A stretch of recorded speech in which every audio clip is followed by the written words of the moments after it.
you can't give up on yourself. You have to continue advocating for yourself, for your health. If something's wrong, if you feel like something's wrong, keep going, do the research, do the testing, don't stop, even if it feels like, oh my God, this is too much. But it's 3 years of being relentless. It's 3 years of, I need to know what's going on inside my body and not giving up on yourself. I'm sorry, I'm not perfect. As if cheating requires perfection. Exactly. I don't need perfection. What I do need is a partnership. We introduced the infidelity thing, the betrayal stuff. It kind of goes hand in hand, but there's different sides to infidelity and betrayal. Why do people do it? What exactly is it? How do we navigate through that? Whether you decide to stay, what are good tools to have for you and your partner to practice and discuss, or whether you decide to leave, how to take care of yourself after betrayal or infidelity. At some point or another, you've felt the act of betrayal.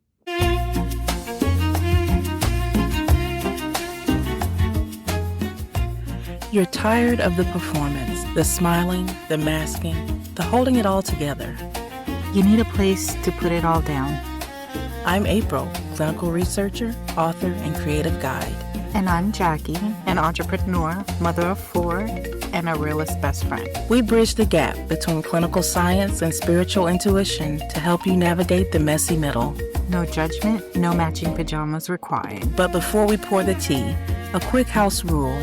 While we dig deep, this podcast is for educational support only. We aren't your therapists.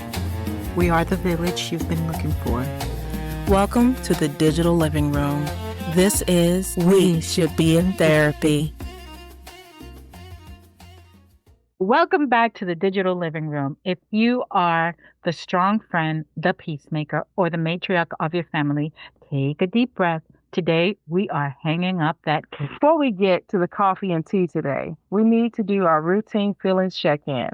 If you tuned in for previous episodes, you know we don't accept fine as an answer on this show. Well, I have the feelings list here. Okay, so I am feeling.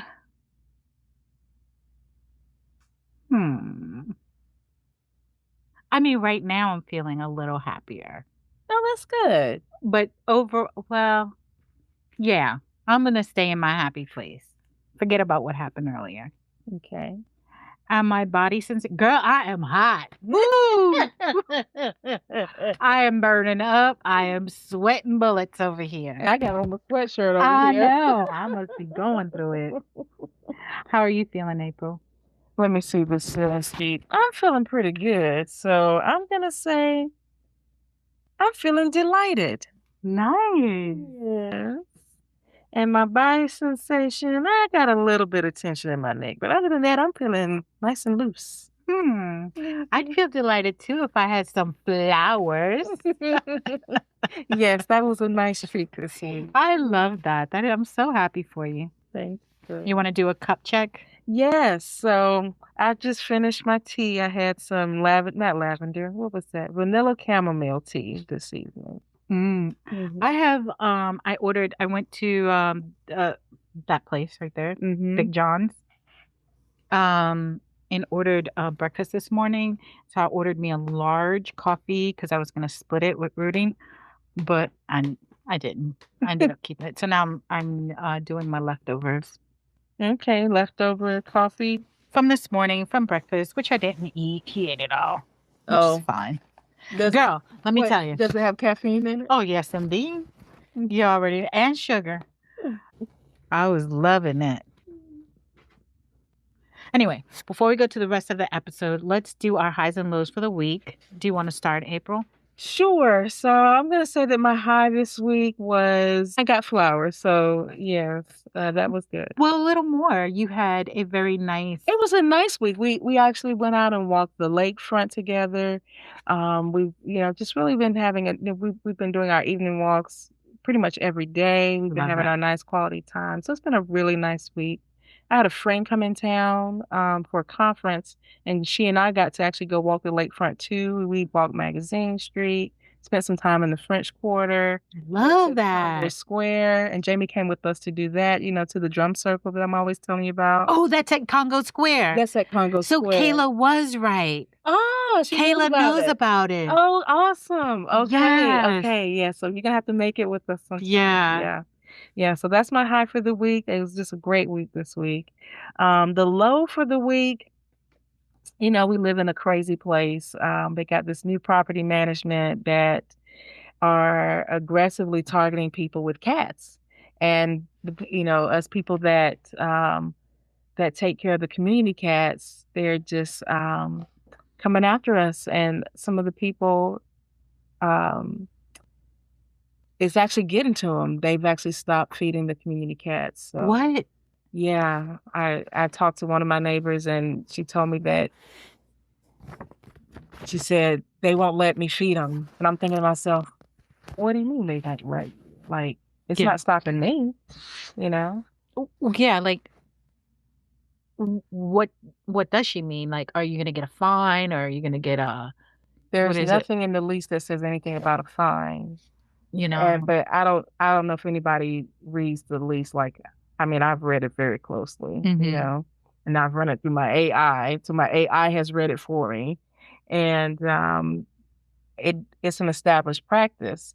So um but I mean, I know how to write letters. I can turn around and write my angry letter and say, this is an established practice. It's been going on all this time. Even, past property managers have even given us advice on, feeding them at certain times and this and, to do this and not do that. So for you to come in now and all of a sudden change it and say you can't do it or else what? Right. That's the part that I'm getting at, or else what? But Nothing. your community or where you live at is a little different than most other apartment complexes. Mhm. So when you talk about the community cats, are they outside the gated area or they're inside? Because what used to be outside is now inside. Because this used to be outside, right? Mhm. But now it's all enclosed. Yeah, so we have one that comes in and out of here, Hmm. and I've been fighting to get that cat put on our lease because I've gotten my doctor to say that that's one of my ESA cats. I mean, and he is. Um, but then we have the cats that are just all completely outside, Completely outside. Gotcha. and different people in the community feed them, including a lot of our neighbors. But some of the neighbors have moved, and then some of the newer neighbors, I guess, that haven't been here as long, I guess they are actually frightened by the property man. Pet friendly, I guess, doesn't necessarily mean animal friendly, you know. But I'm ready to go to bed for my babies. I know you are. Don't come for me. Don't come for my cats. So, anyway,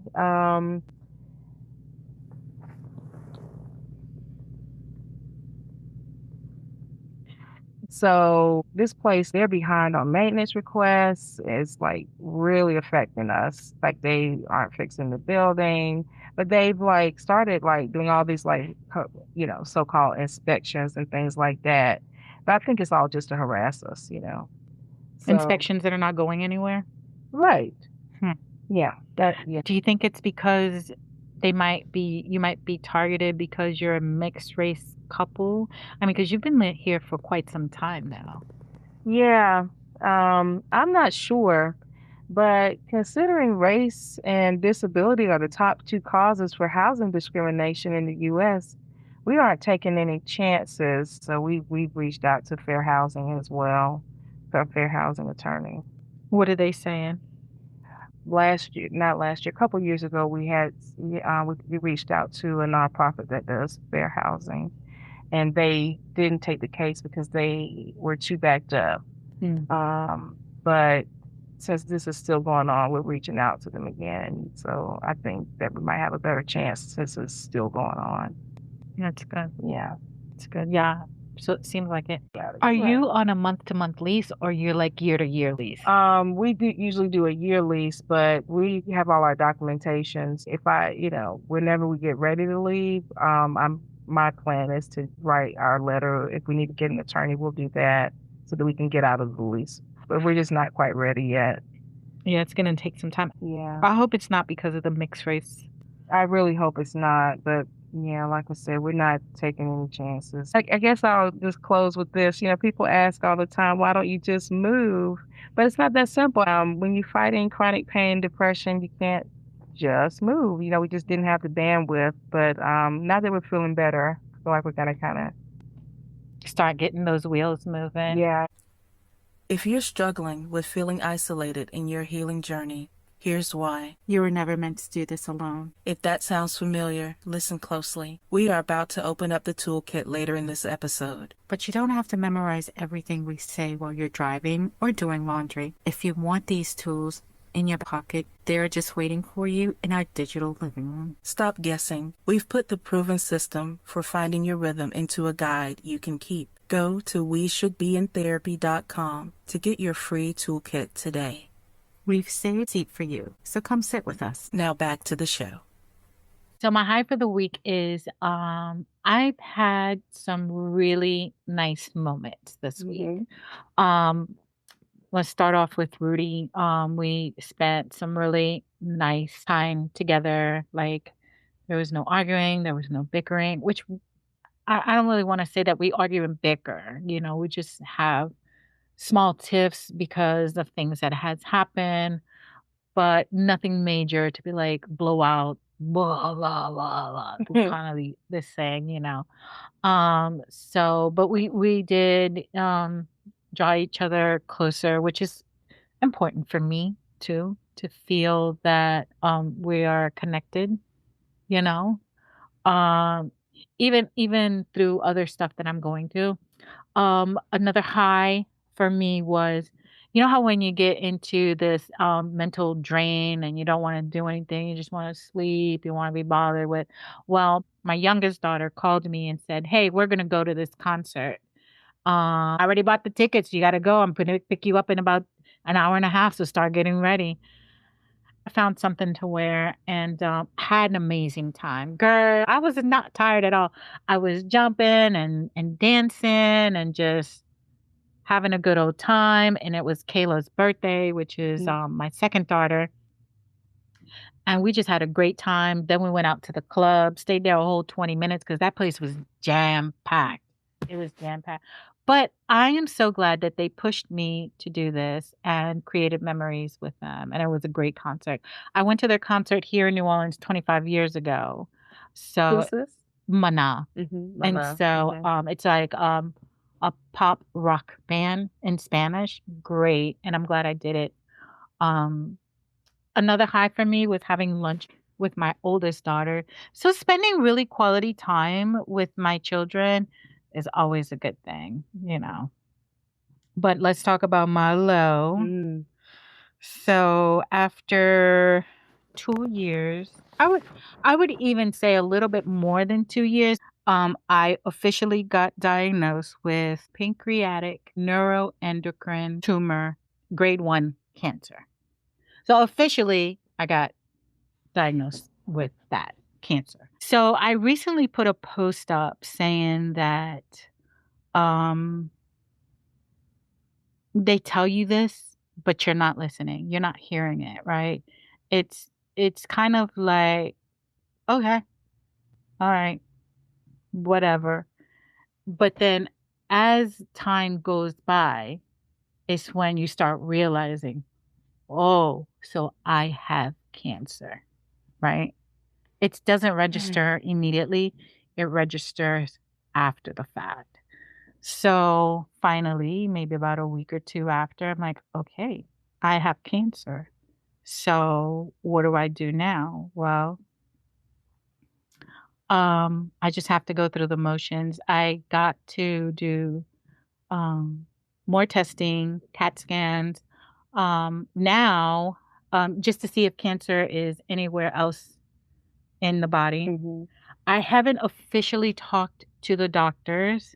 I was hoping they would call me before I would head back to Florida in case they needed more testing, but I simply can't wait anymore. But I've looked into it, And there's some issues with my lungs. There's some issue in my thyroid, which I already knew. I've been dealing with thyroid issues for a while. Um, there's issue in my lungs and thyroid, and my spine is actually got. I wish I could pull it up. It's showing signs of like arthritis or something like that. Yeah, me too. I'm like, oh no, no, no, no, no, Yeah. no, no. I gotta keep moving. I gotta keep moving. I gotta keep moving. But then I think I'm in an age where maybe those things are more common to pop up, because I'm not a spring chicken. But I think the tumor is bigger than what they initially thought it was. Oh, wow. Because the sizing that they have on the CAT scan is bigger than the sizing they had on the exploratory one. So, yeah. But we did go over what surgery is going to look like. It is invasive. It's hours of surgery, and what it's going to look like after, like, recovery. And don't be surprised, and this is what I want to know. Don't be surprised you're going to be in ICU for a few days. I'm like, okay, because if I would wake up and I'm in ICU, I would be like, oh my god, what's going on. So I need to know those things in advance. So that's kind of like the low part of the week. But also it could be a good part of the week too, because most of these things go undiagnosed until you have symptoms. And these symptoms, when you start having symptoms, it's kind of like the beginning of the end. Right? So I'm really glad that I caught it at this point. But the thing is like, you can't give up on yourself. You have to continue advocating for yourself, for your health. If something's wrong, if you feel like something's wrong, keep going, do the research, do the testing. Don't stop, even if it feels like, oh my God, this is too much. Because it felt like, oh my God, this is too much. Every week, going to give blood. Every week, the same results. The liver values are not moving either up or down. If anything, they would go up, Watch what you eat. I kept watching what you eat, but at this point, and nothing that I would eat would make it go up or down, what I was doing, because the problem was present. It's just that they weren't discovering it at that point. I wish that people would have more of a say-so on their healthcare, because had I known that, I would have just jumped all the way to the exploratory part, right? Let's do CAT scan. Let's do exploratory. Let's get it out the way. Right. And then, move forward from that. But Yeah, because 3 years from the time that, something first happened to getting your diagnosis, that's really too long. That's just not right. it is. But it's 3 years of being relentless. Yeah. It's 3 years of, I need to know what's going on inside my body and not giving up on yourself. Yeah. And I've always said it, because every time they ask me, what's your family history? I don't have no family history of no healthcare, because my people don't believe in that. Well, they don't. They live to like 95, and when you die because you're old at this point, Yeah, and if that's working for them, why change? Why start going to the doctor if you can live that long? Exactly. Yeah. I mean, but I did it more for my children, so they won't have to do, well, I don't know. Well, now. You're collecting this data for them in case they ever feel a certain type of way. Well, my mom had this, and it's easier. It's easier diagnosed for them. So if I didn't do it for myself, I definitely did it for my children. So that was my highs and lows. Ooh, that is a lot. Well, I'm just so glad that they caught it early when they can do something about it, and you have got a good prognosis, right? Yeah. All right, so let's jump into our group chat today. Yeah. So we are talking about betrayal, and we looked at things like institutional betrayal, like what I'm going through, things like physical betrayal, dealing with your own body, betraying with your health, things like that. Yeah. So something very interesting came across the pod, an interesting life journey one of our listeners want to share for those of us that has had this or is struggling with this is relationship betrayal. Infidelity. It's everywhere. And it completely shatters your baseline of safety. It does. I've been doing a lot of reading and reflecting on this lately, looking at patterns of what happens in the aftermath when the truth actually comes out. Because there is the betrayed partner's perspective, the cheating partner's perspective, and then there's the relationship itself. Mm-hmm.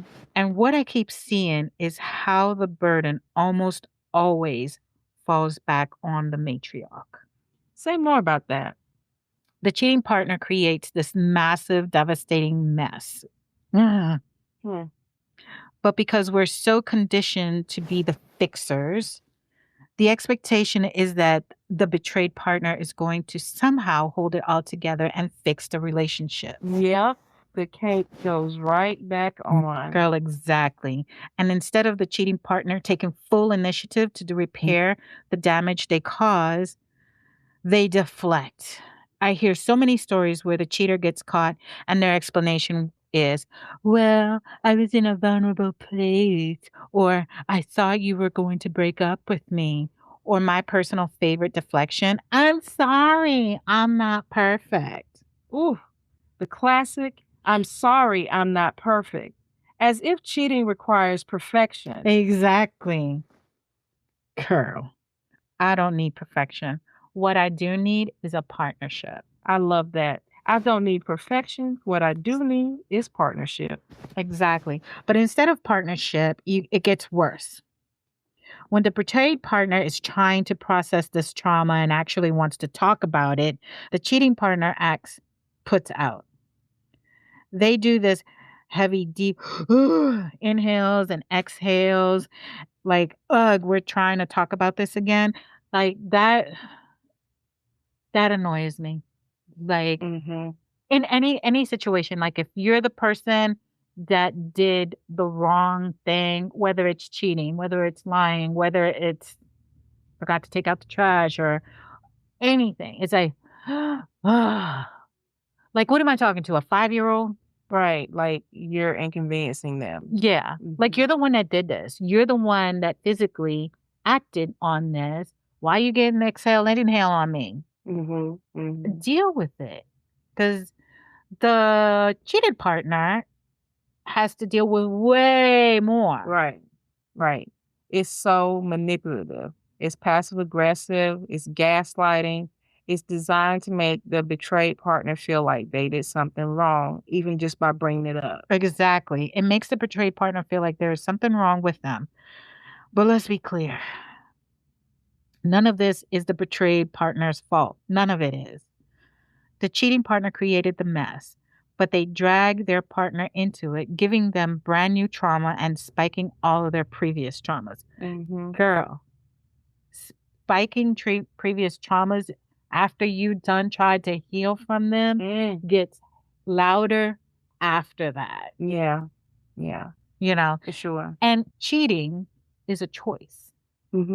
So whatever excuse you have, because I felt my feelings were unmet, or I felt like you were going to break up with me, or anything, up until that moment, you have a choice.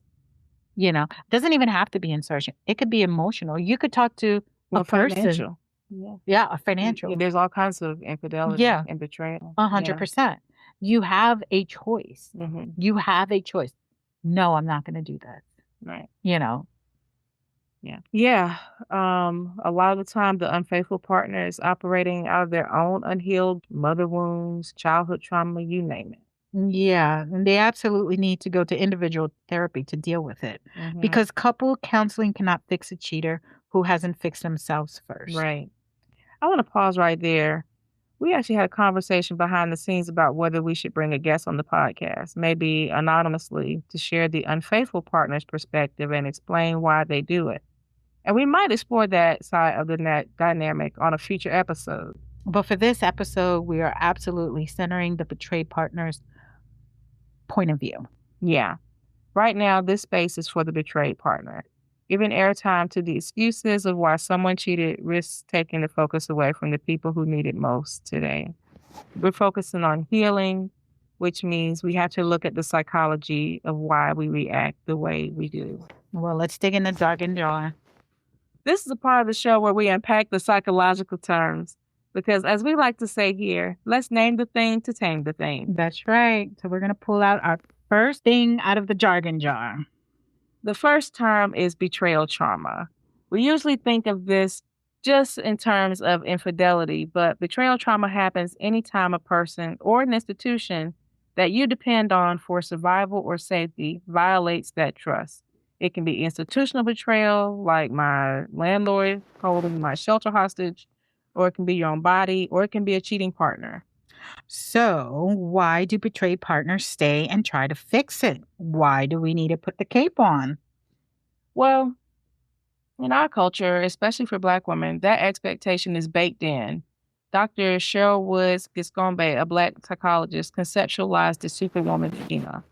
It highlights how historical and systemic pressures force us to take on this rescuer role. It's the expectation to manifest immense strength, suppress our own emotions, resist vulnerability, and prioritize caregiving for others over our own self-care. That really speaks directly to the Latino roots. In our culture, we have Marianismo, which was heavily expanded upon the Latina scholars like Dr. Lillian Comas Diaz. It is the gender role expectation of a good Latina woman. Should be self-sacrificing, martyr for the family.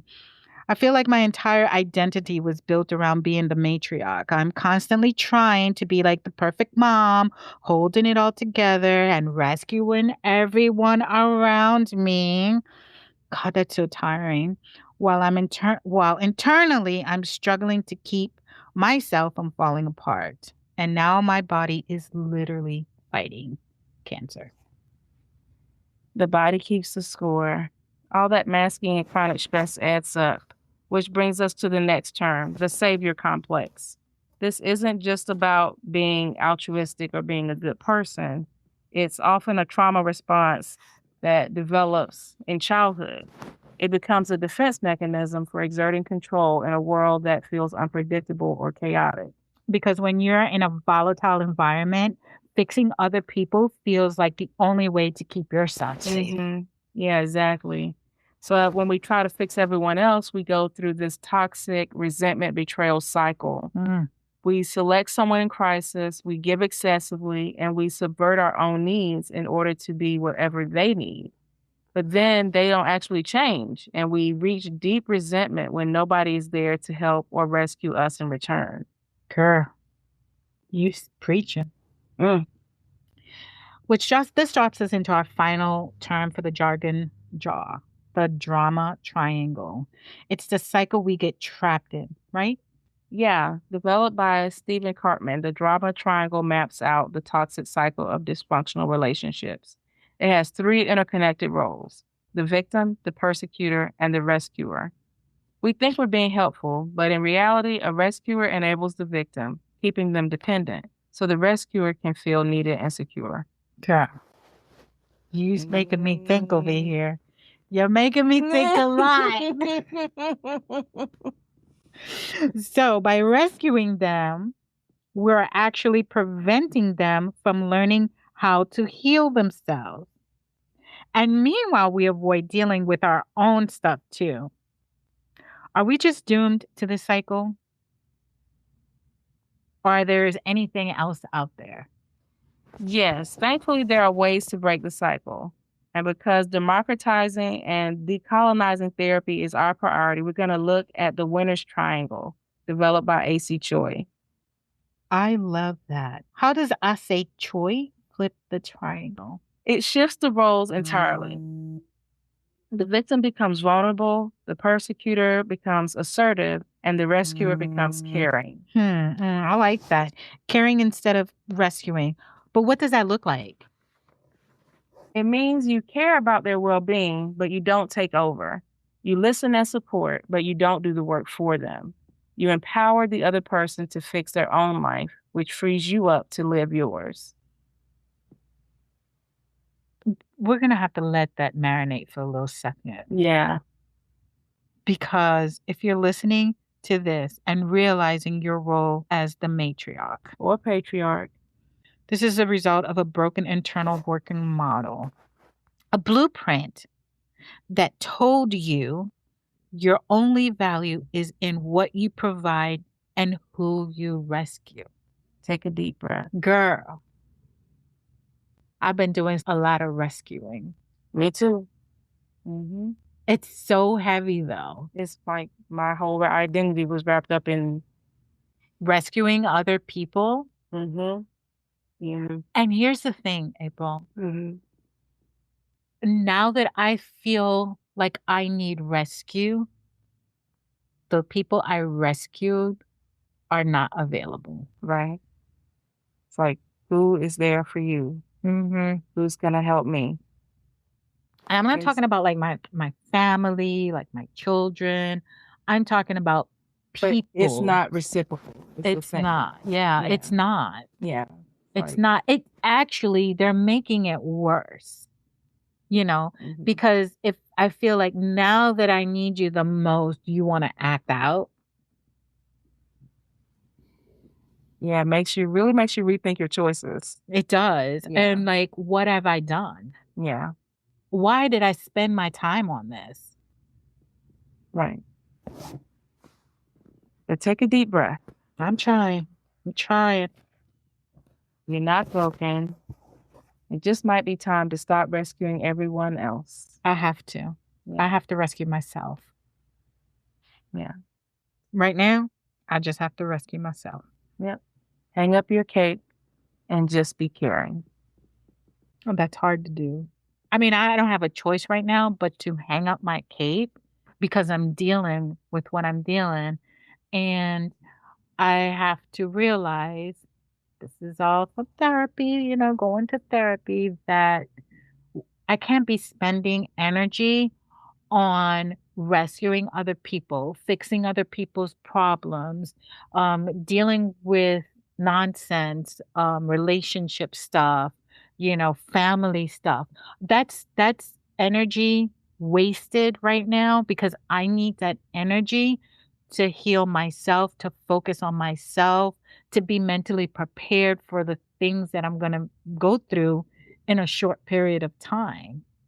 So I've been trying to okay, I'm not going to focus in on this because I don't need that. I don't need to put that out there. I need to reserve that for myself. Mm-hmm. So the cape has been hung. I hear you, girl. It's a pretty cape too, but it's been hung. One day we should create our own cape. Yes, I love that. What does your cape look like? Yes. And then we should physically actually hang it up. Yeah. I mean, I might wear it a couple of times.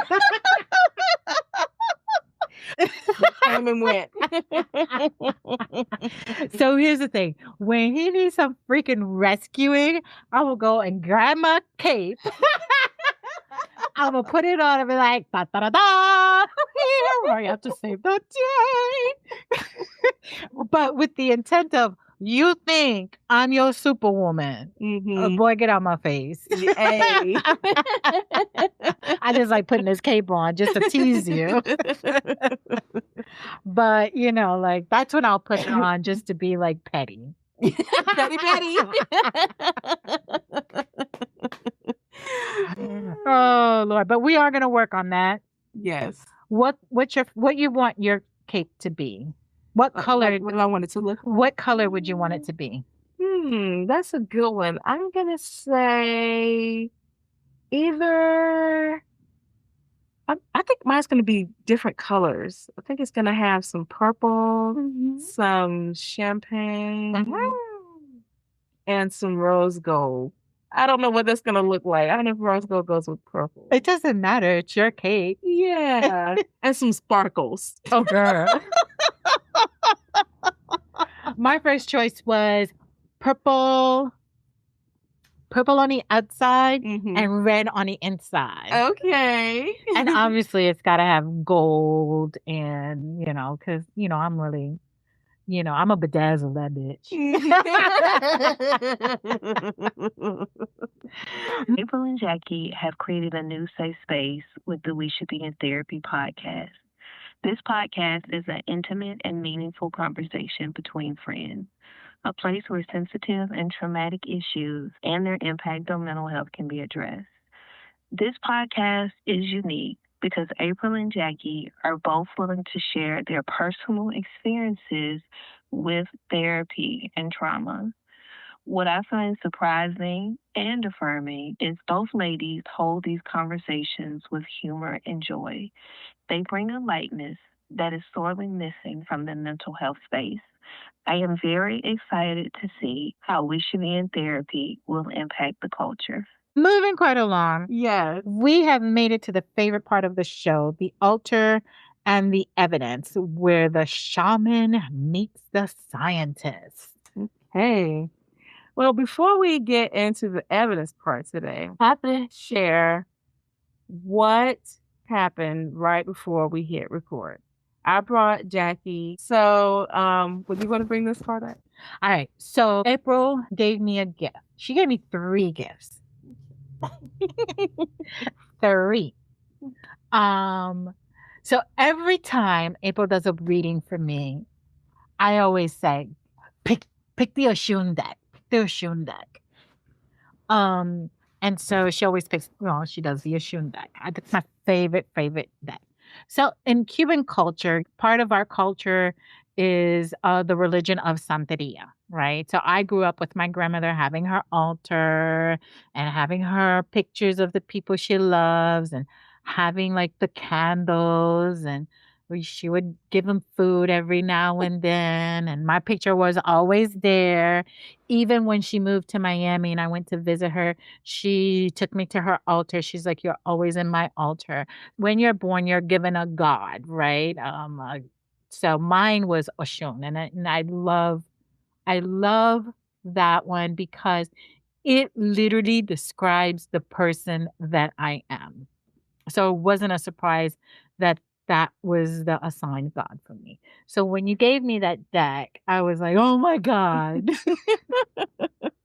I love that deck. And it's so beautiful. You gave me Moonology. Am I saying it right? Moonology. And then you gave me, which I actually have it with me. You gave me the diary of the Mercury in retrograde book, the Moonology journal, yes. and then the Faces of Oshun. Yes.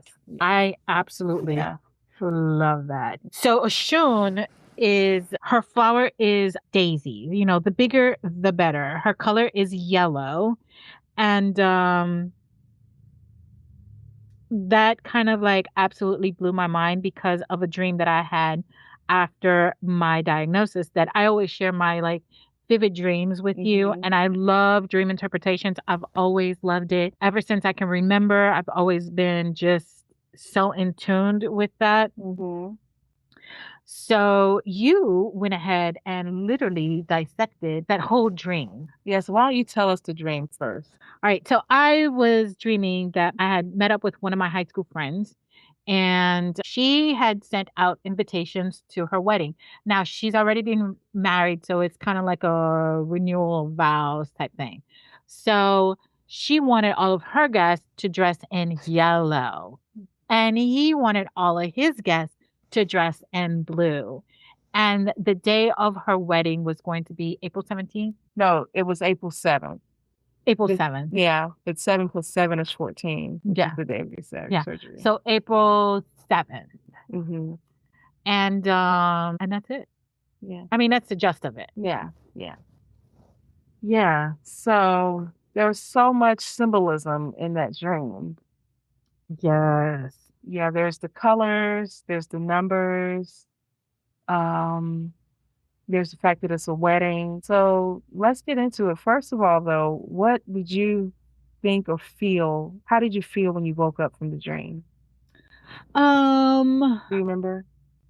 I Or how did you feel in the dream? there was I don't want to say there was no really feelings, but it was just like when you get a invitation to a wedding, you're like, oh my God, this is Mhm. nice, this is wonderful, yo, like like good vibes, happy vibes, so Mhm. happy for you. Of course, I'm gonna go and be part Mhm. of this. So it's kind of like more that feeling in the dream. And actually, when I woke up from the dream, it was Mhm. good things. And I actually said to myself, I should reach out to her, Oh. Mhm. but I never. Mhm. But I still have that thing. I should reach out. I should reach out because then when I talked about the Mana concert, I don't know if I talked about. Yeah, I did talk about it.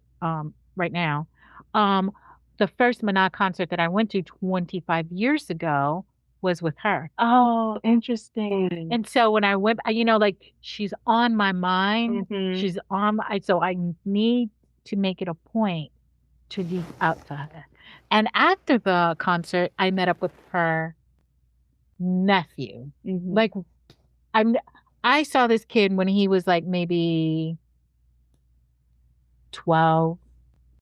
And to pick him out as a man now, Wow. I was like, I can't believe I recognized him as a man. Mhm. Mhm. And so I asked and I'm like, oh, I need to, like we talked about her. So she's consistent on my radar Mhm. and I need to move forward with that. Yeah, yeah, yeah.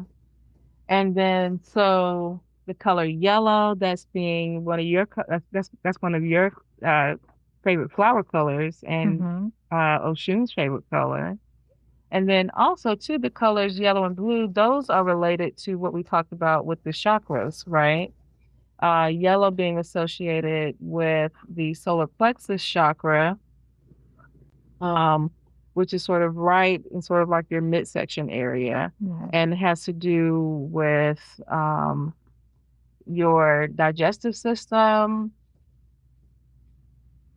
and including the pancreas, which I thought was really interesting because that's where you have your diagnosis, right? Yes. Yeah. And then it's also the center of your identity, your personal power. And it's just literally the organ that needed attention. And then blue represents the throat chakra as part of your communication system and speaking your absolute truth. So the bride wore yellow because she was reclaiming her power and focusing on her health. And the groom wore blue because he's being called to speak the absolute truth. Yeah, yeah. A lot of times when we see people in our dreams, we're seeing reflections or aspects of ourselves. Mm-hmm. Mm-hmm. So maybe it's like you're reclaiming your power, focusing on your health. You're being called to speak your truth. Like you're seeing the people in the wedding, you're really seeing aspects of yourself. What do you Yeah, think about that? I think it's awesome. Mhm. I love the way that you broke it down and how everything made sense, including the chakras and numerology. Mhm. I correct me if I'm wrong, but I think the number 7 was was the number 7 directed to the pancreas or somewhere you had mentioned something to me where it literally said it's this part of your body.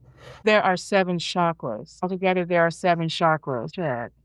But let's look into the numerology a little bit. So, I love the way you had put that together. mhm. Like, the number was 7. You also went into just even more details like my daughter's birthday, just how everything just April, aligned. yeah, her birthday's April 16th, and 1 Mhm. plus 6 is 7. Yes. Yeah, yeah, yeah. Just how everything aligned with the number 7. And I actually have picked out the dress that I'm going to wear for surgery, which is yellow. Yes, yeah, you Yeah. told me that. Yeah, Yeah. yeah. And I Yeah. picked this out unbeknownst to any of this. Yeah, I literally found that dress. I went to my storage unit, which is a Hot Mess Express, yeah. and I saw that dress way before I got diagnosed. Oh my Way gosh. before I got diagnosed. This dress was special to me because it was the first dress that I bought after I had my breast surgery. Mm. So I love the Jacqueline Kennedy style Yeah, with yeah, the, yeah. scallop neck and Mhm. the straight, Mhm. the straight little dress, kind of like a 50s look, Yeah. you know. So when I bought that dress, I was like, I've always wanted to wear these dresses, but I couldn't because of my boobs. I felt like I was suffocating. So Mhm. that was my first dress after my boob surgery, and I wore that dress to death. Yeah, I bet. And then I went out and bought more dresses like same style, like the Mhm. 50s style, because now I could wear them. Mhm. So that dress was mangled in one corner, and I'm like, oh my God, look at this dress. And I pulled that dress and I took it home with me. And then I hung it up and I said, and then once I got my diagnosis, I was flipping through my closet and I'm like, I'm going to wear this dress on the day of my surgery. And when I tell you it's yellow, it is yellow. Mhm. So this was before I even just had the dream and I even told you about it. Like this dress was decided like before before the dream. Mhm. And the fact that I hadn't seen that dress, I've had that storage for 2.5 years. I hadn't seen that dress for 2.5 years. Wow. And then it was right there, and I took it and I put it up. And then once I got diagnosed, um, I I said, well, before I told you about the dream, I said, this is a dress I'm gonna wear for my surgery. Yeah. And I'm having the surgery on the 14th. And half of 14 is 7. It's so crazy. Yeah. Wow. What is this, April? If you take 14th and add 1 plus 4, it equals 5. So no, just the two numbers. 1 and 4 is 5, and Oshun's sacred number is 5. That's crazy how everything just aligns. Yeah, yeah. You can't make this up. You can't. I'm like stuck. Your subconscious mapped this all out perfectly. If you say so. Because I'm still stuck. You know how like when you start realizing the truth, or seeing it, you're like, oh my God. That's kind of like the reading I gave my daughter today. Yeah. She was like, this is like the best reading I've ever had. And girl, I'm not no expert. You already know. I just pick a card, girl. I'm going to read the book. Well, I'm always telling you, you have great intuition. Oh, no. I'm always telling you I don't. Because I've been making some crazy choices sometimes. Get myself into trouble. Oh, my goodness. Oh, man. Girl. Oh, wow. So making peace requires confronting the whole truth, facing our full selves, the mask we wear when waking, and the many layers we show up in when sleeping. Let me say that again. Making peace requires confronting the whole truth, facing our full selves, the mask we wear when waking, and the many layers we show up in when sleeping. Oshun is the goddess of sweet waters, but doing this work, often called shadow work, sometimes means confronting the bitterness first. It means ripping apart the denials and lies we tell ourselves. That really hit hard because the biggest lie I tell myself is that if I try hard enough, love will fix it. Whether it's fixing the people around me, fixing betrayal, or negotiating with my own health. That is so true. That is so true. I do lie to myself. Yeah, same. I lie to myself. Yeah. But I try real hard. I will die trying to fix it. To fix whatever it is, whether it's betrayal, whether it's something with my kids, whether it's financial. I always end up fixing problems. And Oshun is telling us to take the cape off. Here we go again with the cape, girl. I have to face my own health, take care of my own needs so I can heal. That's so true. That's kind of like what I was saying earlier, that I cannot be spending energy on other people right now. Right. I have to conserve that energy because your body feels that. Mm-hmm. I have to conserve my energy for myself to heal myself, both physically and mentally. All right. So with all that said, it's time for the body scan. This is the part of the show where we take the healing out of our heads and bring it into our physical vessels. April, what happens to our bodies when we're doing all this intensive shadow work or navigating through trauma? It takes a massive physical toll. Excuse me. Bless you. Thank you. It takes a massive physical toll because the nervous system doesn't always know the difference between an actual physical threat in the room and the emotional threat of betrayal or a cancer diagnosis. Right. Your body still dumps the adrenaline. You wake up with what we call a nightmare hangover, sweating, heart racing, and completely dysregulated. It's like you've been holding your breath all night. Exactly. Your body's in a state of fight or flight. Or freeze or fawn. Mm-hmm. And when you're in the middle of a panic response or a nightmare hangover, you don't need a 30-day meditation challenge or a book recommendation. You need to shift your physiology immediately. Yeah, because you can't think your way out of the nervous system response. You have to physically intervene. So, as the scientist and the shaman, what is the tool to use to bring yourself back down to earth when you wake up buzzing like that? What do I need to do? When anxiety hits, we often leave our bodies. And the quickest way back then is through vibration. I use a tool from my creative first aid kit called the Sonic Anchor. It is a form of vocal vagus nerve stimulation. Okay. Let's put the scientist hat on for a second. For anyone listening who doesn't know what actually is the vagus nerve. Great question. The vagus nerve is a major cranial nerve in your autonomic nervous system. Specifically, it controls your parasympathetic nervous system, which is your rest and digest mode. You can think of it as a massive two-way communication highway between your brain and your major organs, like your heart, your lungs, and your gut. Okay, so it connects the brain to the body? Mm-hmm. When you wake up from a trauma dream or a nightmare, your sympathetic nervous system has slammed on the gas pedal.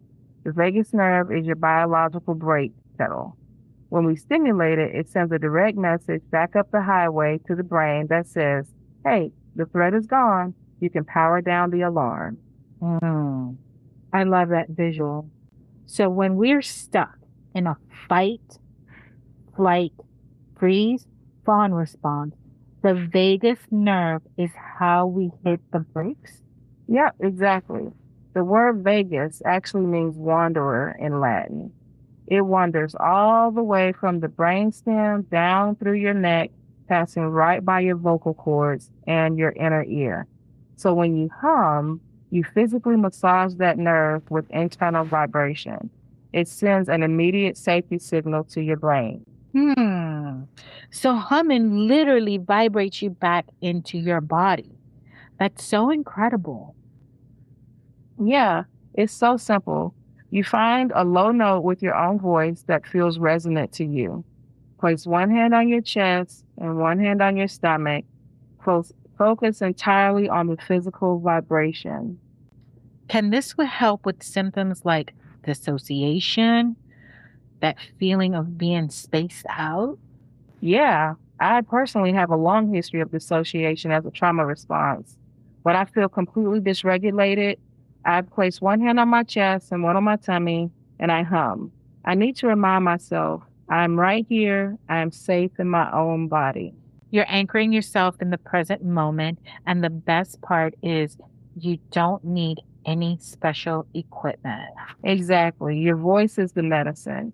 You already have the somatic tools built right into your own body. You just have to learn how to play the instrument. Let's try it together. One hand on the chest and one hand on the belly, like this? Yep. Perfect. Now, we'll take a deep breath in slowly through our nose for 4 counts, And then inhale again at the top to fully expand the lungs. Ready? Mm-hmm.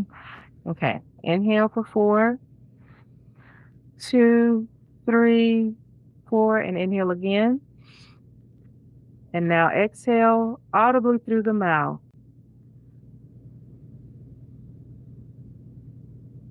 This helps me with grounding myself. Mm-hmm. Yeah. Let's try it again. This time we'll hum when we exhale. Okay. And keeping the lips together and the inside of the mouth rounded like an O shape, like. Okay. All right. And when you exhale and you make your O sound, we'll try to do it for 8 counts or as long as you can. Okay. You're gonna count? I'll count. Okay. All right. Ready? So inhale. Ready? 1, 2, 3, 4. And inhale again. And exhale on. Ready? Very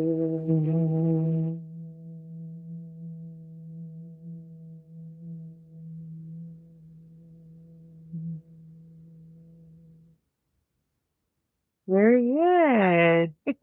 Yeah, very I good. like that. I like Yeah, that it a feels lot. good, doesn't it? I do. I like that. I could have used this earlier today. Oh, wow. You know, it's funny in therapy, you learn for people that have like anxiety attacks, you start learning how to identify those anxiety attacks before it hits you by knowing your body, right? Right. My anxiety attacks, I think I've mentioned it before in a podcast. I start getting that fist in the back, you know, like everything in the middle of my back, it just starts tightening up, twisting really hard to the point where it's super uncomfortable, right? But I know that's the beginning of the anxiety, and then followed by the I can't catch my breath, right? I can't breathe type moment. So when I start getting that, I literally start, trying to calm myself down. So one of my therapists told me, move, move, you know, so I start moving, like whether it's walking or whether it's getting out of bed. Today, I wish I'd known this today because it doesn't require me to home, but just kind of like ground myself. Because what was different today was that I was lying in bed and I was going through so much, right? And then Rudy comes and he lays on top of me and he starts whispering, how he feels and what he really wants out of the relationship, which is all kind and sweet words that I really needed to hear. But I started getting that clenching thing in my back. And, he's like a big, solid man. So, and then ruining the moment by pushing him on the side so I can move was not at the right moment for me. So this could have helped, ease me without having to get up, move, type thing. That's good. Yeah, that's a good example. I ended up having to be like, you have got to get off of me, not because I don't want you on top of me, because I'm going to have an anxiety attack. And you already know how he feels about me having an anxiety attack, which he described it perfect to the T. How do you describe it again? He said, when I saw you go into panic mode, your panic attack, my mind it just went there. You look like somebody dumped bug spray on you and you were trying to fight for your life. I never want to see that ever again. Oh my gosh. Yeah. But it's so visceral. Like that's a good way because really that's you what are. It feels like. Yeah, you are. It feels that way. And for people looking at you, it probably looks that way like he described. Yeah. And when you're going through it, sometimes you're not sure if that is a moment that you might die. Make it. Yeah. I know I'm going to die keeps going over and over and over. Like I can't breathe. It's over and over playing. So when that's playing, you are literally allowing the attack to continue. So there's a great app I want to recommend that I use sometimes too. I mentioned it when we were in therapy. It's called the Rooted app. Yeah. And it has helped me so much. There is They do have an upgrade in there, but there's a lot you can get out of the free version of this app too. They have where you can check in with your feelings. They have a little journaling thing. They have little sensory tools. And then they have a red button that they call the rooter. And when you push that, it's like if you're having right in the middle of a panic attack, it kind of walks you through just some nice affirmations, calming statements to help you just come down out of it and know that you're going to be okay. You're not dying. I really, really recommend it. Yeah. Yeah. I remember you sharing that in group therapy, which will be awesome. You know, that's something that we can add to our toolkit for people to have, because all of us have a phone, and 9 out of 10, it's really close to us. And when you're alone and trying to survive a panic attack, this could be very, very helpful. Absolutely. So what else are we taking with us? Well, we're going to be taking back our autonomy. We talked a lot about betrayal, specifically infidelity, the cultural pressure of the matriarch to fix the mess. And our biggest takeaway today is that healing from betrayal is entirely separate from the fate of the relationship. So whether you decide to leave, whether you decide to stay or try to rebuild, and whether you decide to make absolutely no decision at all today, your only job right now is to heal you. You do not have to put the cape on and rescue the person who broke your trust or anyone. Right. You're hanging up the cape. You're taking off the rescuer hat and stepping out of the drama triangle. Before we go, if you're the one carrying the cape today, I want you to find one small thing you can unrescue this week, one boundary you can set. Let us know in the comments, or if you're on our email list, you can just reply to any one of our emails.